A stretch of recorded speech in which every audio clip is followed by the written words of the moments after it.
क्या नहीं महाराज? अब मेरा इच्छा है, जब मेरी बेटी शकुंतला इतनी सतवर्ती है, क्या नहीं महाराज? इतनी भक्ति में परिपूर्ण हो गई है, तो इसको भाग्यशाली भी जांच लूं।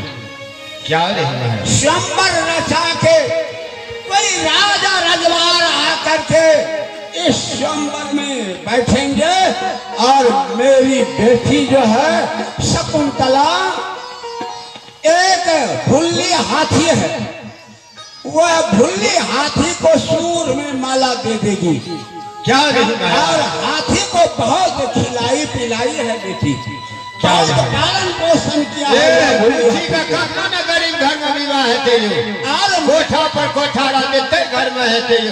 अरे सुनो सुनो, बात तो सही है, लेकिन वह भुल्ली हाथी बहुत बुद्धिमान है, समझा? हाँ, सही बात है। कोई राज रजवार कोई पढ़े लिखे विद्वान के गले में सही बात है। माला डालेंगे अवश्य, कोई राजकुमार के गले बच्ची का तो भाग्य है थे ना राजा साहब, कोई भाग को आजमाना है।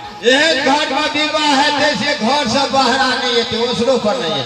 या तुम्हारी क्या विचार है बेटी? घर में रहते मोनन माला। ठीक है पितामह, आपको जो आज्ञा। मैं जान लिया, क्या नहीं बेटी शकुंतला जाइए महाराज।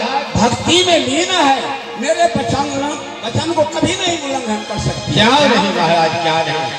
ठीक है, जाओ मेरी बेटी को ले जाओ। प्रणाम पिताजी। खुश रहो। जुग जुग जी जुग जुग जी जुग जुग जी।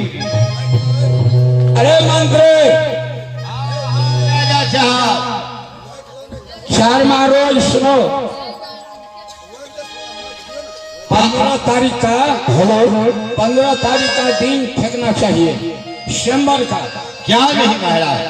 और देश देश में पत्र भेज दो, जो दूर देश से राजकुमार सब आएंगे स्वयंवर में। राजा साहब, और भुल्ली हाथी को सूर में माला दे करके पूरे स्वयंवर में घुमाएंगे, जिसके गला में माला डाल देंगे। क्या नहीं महाराज? क्या नहीं? ठीक है महाराज, जाइए महाराज।